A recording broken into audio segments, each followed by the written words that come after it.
Hi, my name is Jennifer Lewis. I'm a first-year teacher in a rural school in Kansas. I'm studying high incidence special education through Kansas University, and I currently teach English, math, and functional living skills to students with mild, moderate, and severe learning disabilities. I wanted to create a documentary where I reflect on some of the lessons that I've learned in class while juxtaposing those lessons with my lived experiences as a special education teacher. And I also had the honor and privilege of conducting an interview with Mr. Drew Ising, a general education teacher who co-teaches an inclusion classroom with a special education teacher. Not only is this teacher somebody that I personally consider a mentor, but as a technology integration coach, he would have unique insight and perspective about how my school district meets the needs of students in special populations with assistive technology. I asked him his questions in sets of 4, each of those offering a distinct part of my lesson to reflect back on, or offering me valuable advice and information that I need as a first-year teacher.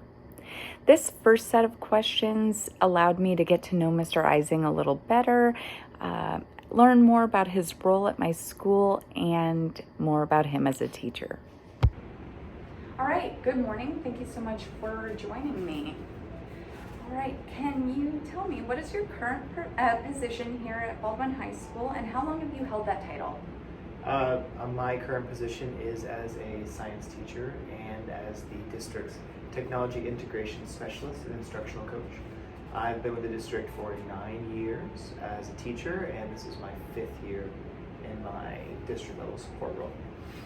Okay. What made you continue to teach despite so many people leaving the profession right now? Oh, I can't imagine a thing that I would rather do more. I enjoy being able to do something different every day, because despite whatever regimented curriculum or thing you have set in place, once you add students into the mix, it is just a different experience every single time you do it, and it keeps things fresh and exciting, and I find personal, intrinsic value in it too. All right, so what would you say is your overall teaching philosophy? Experiences, I think, is the way that I try to approach everything I do. If my students are doing science, I think that's much more important than approaching, your class as a history of whatever course that you're doing, kind of thing, where you're just learning about things that people have done in the past. So anytime I can have my students experiencing and doing and talking and acting like a scientist in my situation, or when I work with elementary or middle school students as kind of the tech side of things, we're programmers, we're doing robotics, we're 3D printing, we're makers, and so the more you can do it, I think the more enjoyable it is. So you want all of your students to leave with the experience of learning, not necessarily the experience of having been taught. Yeah, I think that's a more accurate kind of way of summing that up. I think it's important that when they see something out in the world, they can say, "Oh, I did that in high school," or "Oh, yeah, when I was in elementary school, I programmed a robot." So that's kind of just so they can do to connect that back. They're probably not going to say "Oh, Mr. Ising taught me the 3 parts of the cell theory." At least I never said that about my teachers. Yeah.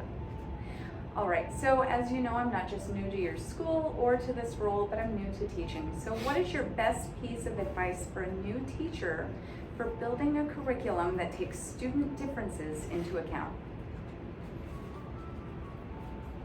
So begin with the end in mind, as always, go-to advice, right? So this is where we want to get, and that will help you to kind of step back through the process so that okay, if I'm going to go from this point, I know that my students need to get to here first, and to get to there they need to have this. And then, so once you kind of have the basic outline of things, then you can start to say, okay, where are some places that they'll get caught up just typically?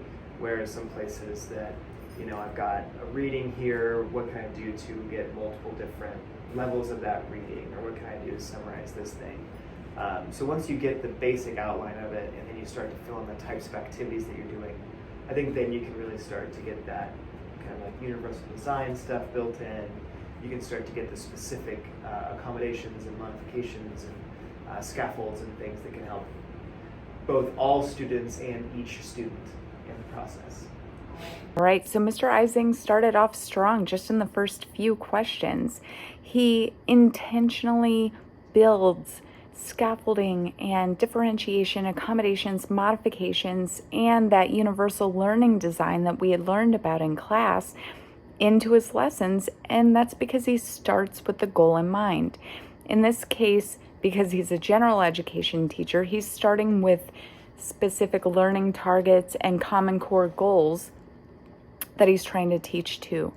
In my class, that looks a little more like finding individual goals of each of my students based on their IEPs and their specific individual education program. So it's a little bit different for me, but I was really excited to hear that he cares more about the experience of learning and the fact that he wants his students to be able to discover science, not so much be taught about the history of science. That was really impactful for me. Let's continue. Great answer. How many of your classroom activities require the use of technology? So for me, in my role as the tech integration facilitator, I kind of maybe lean a little bit more into using the technology than not.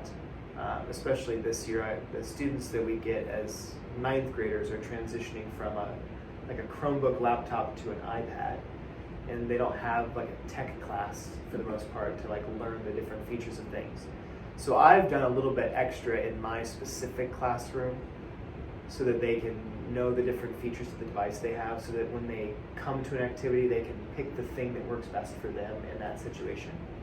Knowing that in some of their other classes, they'll go the opposite direction. They'll go and rarely use the iPad, and it'll be more traditional in this side of things.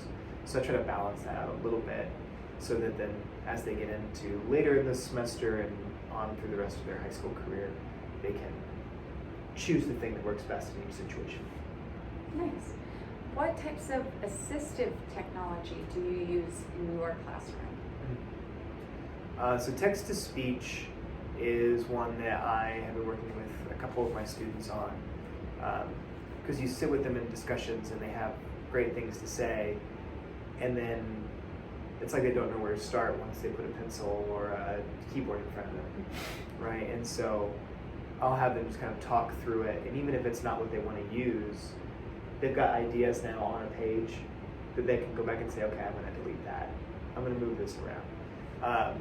So that's one for sure.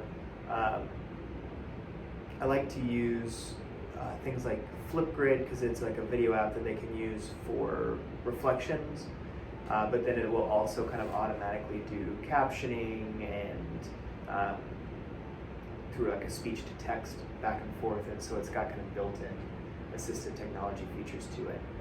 Again, we haven't even gotten through 4 full questions, and Mr. Ising's already getting back to different ways that he helps differentiate.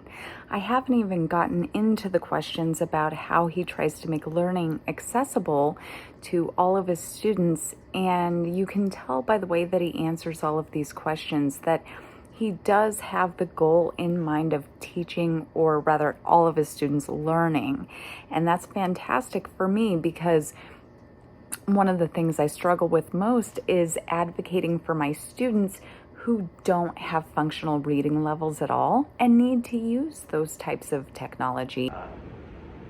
Things that I work with students on is just like figuring out how to set the contrast settings so that you actually can see the things that are up here on your iPad screen and different sizes. So that's just kind of basic stuff we try to use. So other than that type of assistive technology, do you use software to help you as the teacher when you're creating your lessons differentiate instruction? do I as a teacher? I mean, it Not as sounded like you much as I mentioned should. Flipgrid for how they can reflect, so they're able to record themselves. They don't necessarily have to type, but Sure. in your other instruction, I mean. Yeah, so like in my planning and preparation, there are a number of like, AI tools and things that will do accommodations and modifications and things for you, and will tier things to different reading levels. And I have not used many of them, but I know that they are there, and I know I should use more. Should you? I think I Are should. you being pressured to, or is it something that you feel like you might benefit from? No, I think it's a thing that could make my job easier. Mm-hmm. And I don't know why. I feel like just personally, I feel like I need to do it so that I feel comfortable and confident when I put it in front of a student. Uh-huh. That I know what they're going to use and do, and I know exactly what they're doing and what's in front of them. I don't like to have a lot of control over what the student is doing, but I do like to have a lot of control over the things that I provide them. And so it's just a thing in me that I need to kind of get over, so that I can have more kind of tiered interventions without spending hours and hours and hours to produce them each. That's great. All right, so this is something that Mr. Ising and I talked about after the interview, because unlike him, I do use AI in the classroom quite a bit to differentiate things for my own students. I found it to be a great way to level the exact same reading passage into several different levels so that all of my students can benefit from sharing information and can still work in small groups while having everything tailored to their exact needs. Or it allows me to create a resource for this student or an assessment for this student that looks totally different than it does for this student while they're watching the exact same video. For me, it helps them achieve very different goals, whereas a general education teacher, again, is teaching to the same common core goal for each of their students.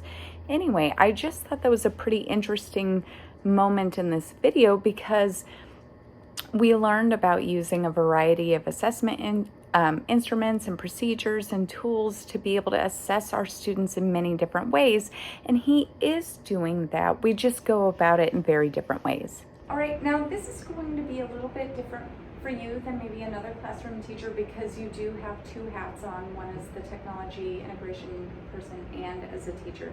But in your experience, how difficult is it to request new software or new technology for use in your classroom if you see a need for it? Yeah, so this district it's a nice size, right? Because there are only so many people that you have to kind of go through to get to like the tech director, right? You've got like 2 degrees of separation to get to the director of technology in our district. And so I've worked in bigger districts where there is more bureaucracy, and there's hoops, and there's forms in triplicate and all this other stuff that you have to fill out to get stuff done. And so I think in this one, I think it's nice to do that. The negative of a district our size is that there is not always money to just get the premium subscriptions to all of these things, because you don't really benefit from the volume discounts that you can get in the larger school districts. So I think it's easy to get something added, to get it to the students that need it, to get it on the devices that they need to have it on, to a point. However, I will say that if there's anything that I just haven't needed, no one's ever told me no. If my students need this app and it costs $4.99 per student, we have always made it work. All right, so how does your classroom routine address behavior issues? Yeah, so we try to have structured routines, like at anything that you do, right? Because the more kind of predictable each individual thing is for students, the easier it is for them to kind of fall into whatever that rhythm is. And so we practice transitions, and we go through all these things where you can get more of the disruption and the lack of engagement through that stuff. But I think like specifically how we do that is I try to have things kind of build. So if I know that I want everyone to have a class discussion and things, we start partners, table, small group, big group, right? And so you always kind of tier up through that thing. And so one of those evidence-based practices that was sort of hammered into my brain when I was going through teaching college is that you need to have students in a variety of settings. They have to be learning things on their own. They have to learn things in small groups. Sometimes you can do a whole group, and I kind of like the way that every day Mr. Ising prepares his students for a specific routine where they start small and they start to move into bigger group, and then they come together as a whole to learn everything that they talked about and discovered in their smaller groups. I have had the opportunity to watch one of his classes in action, and I did not record that, but I did get to see for myself that this really is the way that he teaches. So I was interested in seeing all the different ways that he has students interact with each other and learn from each other before they join back together as a whole group and kind of cap their learning with the teacher. All right, let's continue. So when you're in the smaller groups, it's easy for you as a teacher to kind of like move around and address individual things that are an issue. And I personally kind of feel like when you get in those big whole class situations and a student is disruptive or off task or whatever else, it could be because they don't feel like they have something to contribute, they don't feel comfortable. And so starting small and letting them hear, even if they don't know what to say, letting them hear things that they think could be valuable contributions. Then when they get into that bigger thing, then they can feel confident and be like, even though it's not my original idea, I can use this thing we talk at our table and I have something to share in it. So is your classroom set up to facilitate access to students with physical, hearing, or vision disabilities? Yes, I think that it is. I've tried to get all of the tables grouped in a way that there's no significantly different distance from most of the table groups, with the exception of the one that is like front and center. The other 5 table groups that are in my classroom are all fairly equidistant from whatever you would call the middle of the room.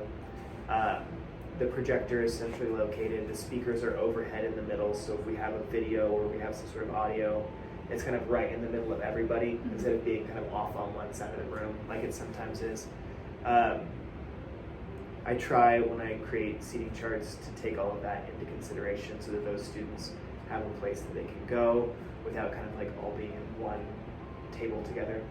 Right. Where it's like, okay, these are the kids that can't see the board, you're all stuck right here the whole time, you don't get a new seat, you're always here. And we try to mix that up, but also keep them in a space that's good. So what I'm hearing is you try to not just respect the individual's disabilities, but them as an individual. Yeah. Nice. So you already answered this in a previous question, but I had asked, do you build small group instruction time into your daily class schedule, or do you provide only whole or individual instruction? So you mentioned that you try to go from small groups to medium to whole group. Is that every day, or is there like a predictable pattern for when you have them break up? Yeah, that is almost every day that is like that. It is the rare occasion when we're doing whole class instruction, because for me, the person who's talking is the person who's doing the most learning in that situation, right? They're getting to reconfigure the information, they're getting to find new ways to connect it. And so I try to talk as little as possible, right? Most of the conversations that I have is just kind of like reflecting back thoughts to students so that they can approach it in a different direction. And then I'll come back, and any whole class instruction is really just summarizing and helping them connect things that we've done in small group to kind of the big picture of the content. Okay. Now, this wasn't one of the questions I had previously pitched to you, but based on your feedback on the last couple questions, I would like to ask, if you had a student who was nonverbal, how would you also include them in the small, medium, large group movement? Sure. Just like fully nonverbal students. Have you even encountered that yet? Not in my high school class, but there are several students that I've worked with in my tech integration role that have had that learning challenge. And so they, some of them have assistive technology where they've got like an iPad with kind of a touchboard that allows them to craft sentences even as they're going through that. And so we try to structure those activities where that student knows in advance kind of like the types of questions that will be there, and we can work with them to kind of like craft a response so that they can participate in the kind of like outward discussion as we go through that. I like to use at the end of all of those kind of like small group things, we always like to have an individual reflection to come back to. So even if a student is not able to like, you know, speak and talk into our discussion, either in the small group or the whole group, it's not that they're not learning, right? They're still listening and they're still having thoughts and they still have things to share. And so that individual reflection will allow you to let them through whatever pathway they choose, whether they are able to type or they're able to share that in that reflection, then I as a teacher can share that out with their permission with classmates. I really thought I had one of those gotcha moments, and I thought I was going to reveal that he hadn't actually thought about, since he was so good at crafting these conversations and these collaborations between his students. I thought, okay, I don't think we have a single nonverbal student at our school. This'll get him. But no, even though it's not something that he's dealing with right now and maybe never has in his practice, he had an idea in the back of his brain for how those students could also demonstrate learning and how they could still have meaningful contributions and still, like he said, get those thoughts out of their head. But here in a moment, he'll reveal part of how he got that backup plan. I was just thinking that I had several deaf students when I taught in Olathe. We were right next to the Kansas School for the Deaf, and so they would come over to our school for some classes that they didn't have teachers for there, so I had some biology students. And so, you know, they're not verbal in the auditory sense, but they had, you know, interpreters and things that were able to share what that student was saying, and so they were able to participate in that way. So they were communicative without technology necessarily? Yeah, but I don't think that's what you were thinking when you asked the question about, you know, a student who's nonverbal. I personally have never worked at a school that had an interpreter on campus, so I've never actually worked with that type of building professional before. But when he mentioned that, it made me think back to our case studies that we've learned from, and how one of the students that we read about also was deaf and had an interpreter in her classes. And so it was kind of neat that almost everything he offered me not only was like amazing wisdom, and he has a million great ideas for how to use all of these evidence-based practices in his own classroom, but he harkened back to an experience that I've only read about in our case studies and never actually had myself.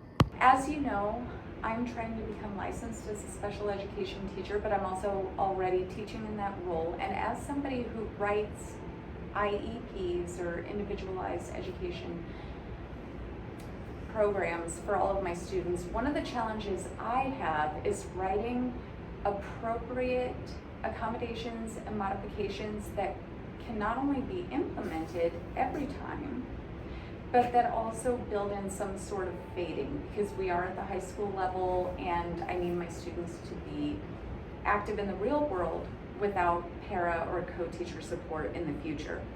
So when I'm trying to write those accommodations and modifications, I try to not only think of the student and all of their needs, but what is realistic to implement in a classroom with 20 other kids and a teacher who's not necessarily certified to teach special education. So my next question is, what types of modifications or accommodations are the most difficult for you to implement in your classroom, and why? Yeah. For me, the most challenging things that you're implementing are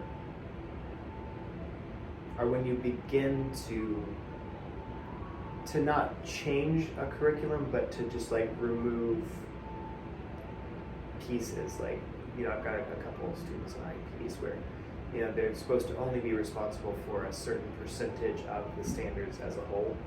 Not like they need to get 70% accuracy on these standards, or we need to modify each standard so that it's at that student's level, but like just wholly remove full standards from there.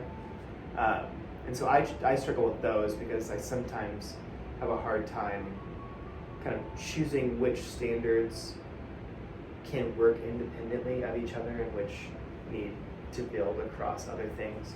So that can be a challenge.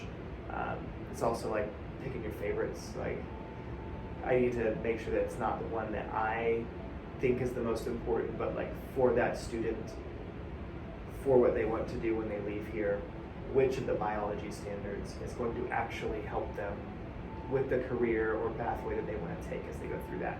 And that means that for each student that's on an IEP, it is individualized, right? So I may be teaching to class of 20, I may have 17 kids learning all the standards, and I may have this kid learning this percentage of them and this kid's on a separate, different percentage of those standards.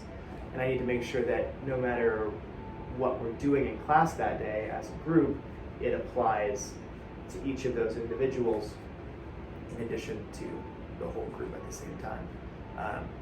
So those types of modifications are always the challenge for me, because I just don't think that we get enough collaborative time with our support staff to do the best possible job. This was an exciting portion for me because this is where we get into how he collaborates with other adults, how he collaborates with paraeducators and co-teachers, and how they involve each other in the planning process. I was hoping that I'd get to hear something other than what I've experienced in real life, which is where you have almost no collaboration time with your general education teachers, and how they actually play almost no role at all in the IEP planning experience. And that really wasn't different for Mr. Ising. I think in the real world, it's very rare that you're going to see general education teachers play such a pivotal role as we had seen in class. We saw a demonstration of a very fake-looking IEP where there were several meetings held in advance of the IEP, and it never felt like it was flying by the seat of their pants. It never felt like it was thrown together at the last second. Every teacher, the general education teacher, the paraeducators, the parents, everybody had a role. They understood their role, and they had input to share on the IEP planning process. Unfortunately, Mr. Ising, as amazing as he is in this part, he doesn't get to have those kind of important feedback meetings when it comes to planning an IEP. And to be fair, it might not be his fault. I think a lot of us, when we're writing our IEPs and we're setting those individual education programs for our students, we barely take our general education teacher into consideration. We don't really think about the layout of their room, or what their teaching is, or what kind of accommodations and modifications they even know how to do or know how to implement, or what kinds of assistive technology they know how to use. And so this was something that was very important to me, because if I want my general education teachers to be on my team, if I want them to collaborate with me, and I want them to help plan those IEP goals and implement those goals with me, I need to consider them, their classroom, their entire class of students, as well as the individual needs and goals of my students. So let's hear what he says to all of that. I will be asking a question about that here in a moment, so hold that, Sure. and I would love to hear more of your thoughts there. How many paraeducators, co-teachers, or other service providers are regularly in your classroom? I am lucky this year. I've got one of our certified special education staff essentially doing class within a class for my one biology section that I'm teaching this year. And so 100% coverage all the time with a really highly trained person. It's wonderful. In a typical year when you've got multiple preps, say you've got 6 classes, usually you would have a para in 4 of the 6, or a special educator, like a certified special education teacher, and maybe 4 of the 6, maybe 2/3 of those classes you've got some support.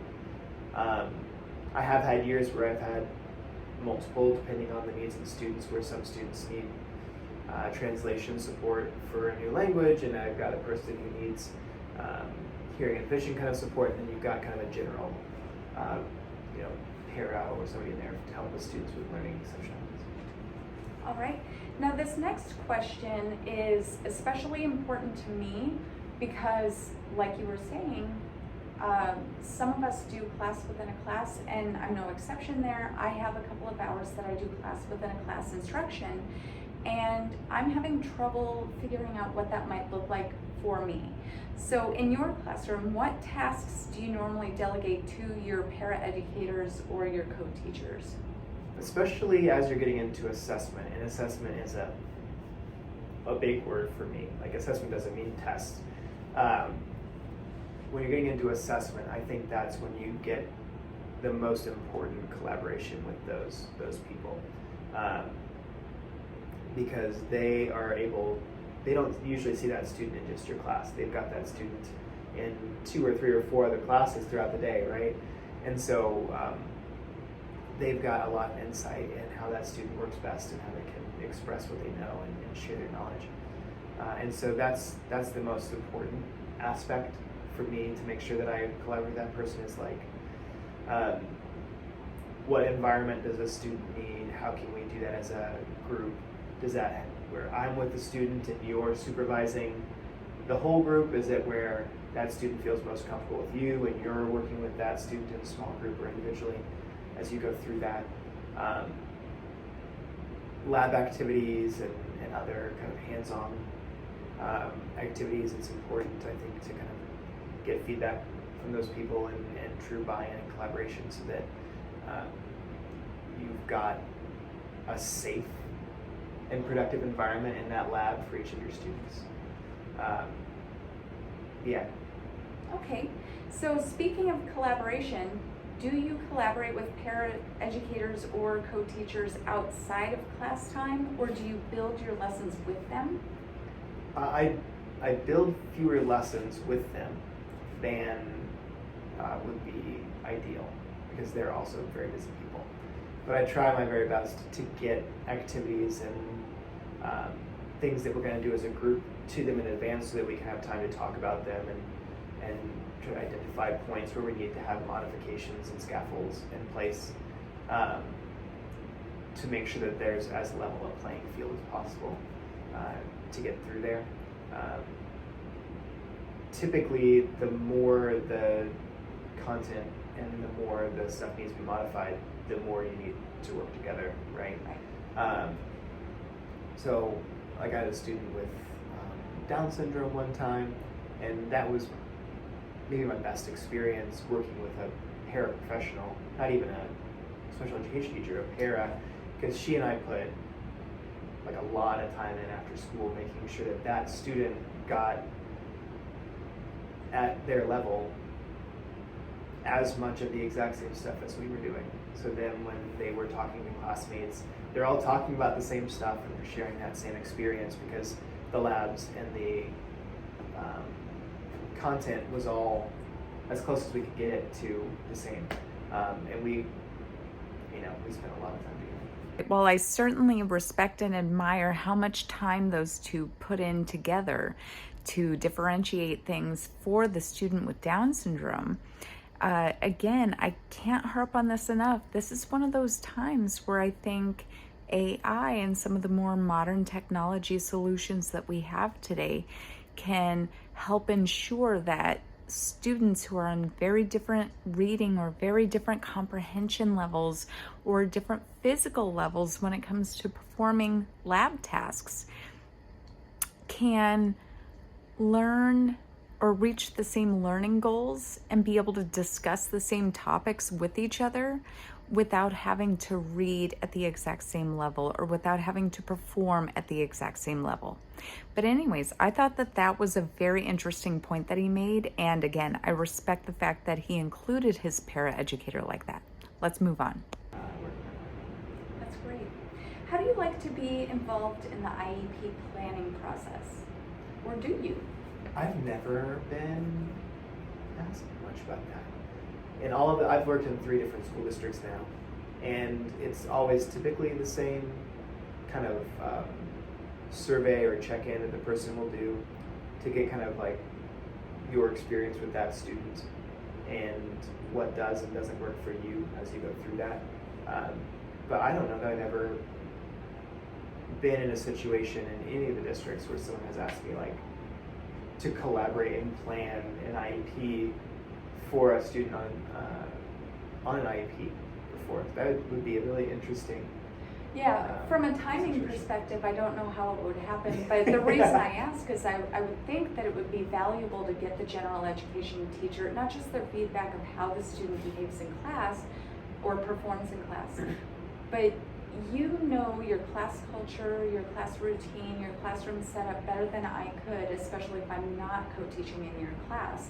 And I would think that it would be beneficial for you to have some sort of input on what kind of accommodations are easiest for you, more difficult, possibly impossible, or what you've seen the best success with, because that would definitely, I think, influence how I would write the IEP. So long as it's still meeting the student's needs the way it should. Yeah. So speaking of accommodations, one of the accommodations that I find most useful for my students that I have this year is that they're allowed to, whenever possible, verbalize their thoughts and their reflections and not necessarily turn it into a writing task. Sure. So do you automatically provide options for students to demonstrate learning without submitting written work? Yes, I try my best to make sure that is an option on all of our reflection assignments. Flipgrid's great for video. We use a thing called Canvas as our learning management system. And so you can choose multiple submission types for assignments, and one of them is a media recording, so you can just record audio directly into it. Because some students don't want, a video of themselves. I 100% understand that person. As a person who does not like their self on camera. So the audio is sometimes really helpful for that too, because in the grand scheme of things, it doesn't mean they learned less if they don't write down what they learned, right? You know that. Okay, that right there. I wanted to stop it for a second. He just said, you know that. And when he said, you know that, he meant, I know that as a special education teacher, that my students might need different ways to be able to submit their work or be able to show what thoughts are in their head.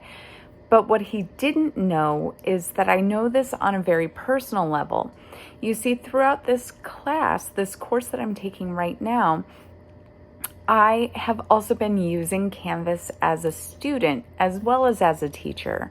And he's right, we do have multiple submission types. And I myself am a person living with ADHD, or attention deficit hyperactivity disorder.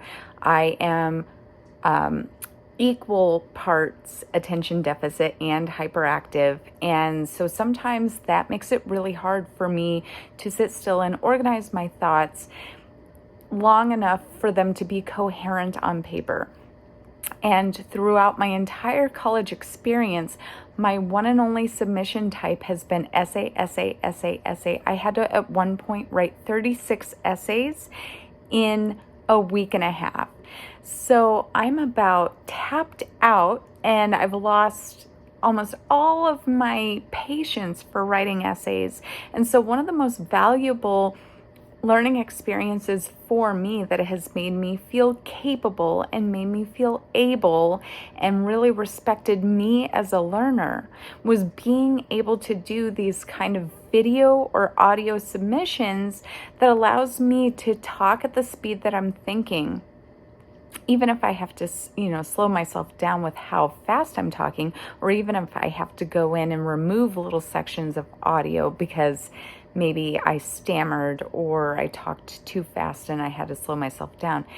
It's nice being able to get your thoughts out the way you're thinking them, instead of having to go through and revise your thoughts to the point where they're no longer recognizable as your own. And for me, it has helped me do some of my best work, in my opinion, as a college student. And so if it's that impactful for me, it really brought home how important it is for me to offer those same kind of accommodations to my students.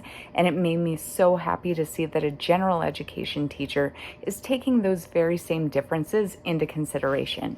So yeah, any other thing you can do to meet that student where they're at, I think is Great.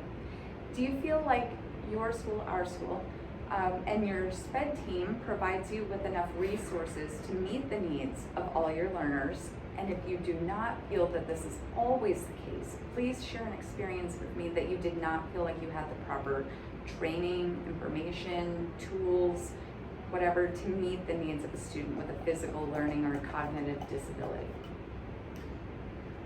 I think that we do. I think we do a pretty good job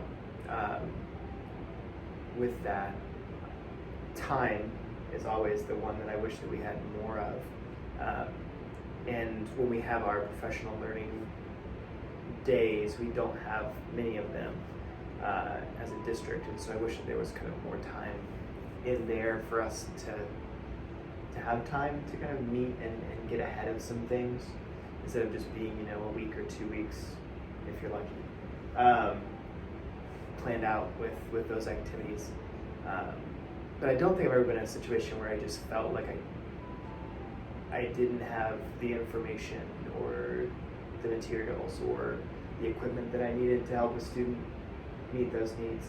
I feel like we've at least had that in place. That's good. How often do you reach out to parents, and how do you involve parents in your classroom, either virtually or in person? Mm-hmm. I try to send a summary of kind of like where we're at every time we're kind of getting to a new transition point within a unit. If we wrap up a big lab activity that's kind of this anchoring phenomenon, as we go through that, I want to make sure that I tell parents, like, hey, when you're talking to your kid tonight,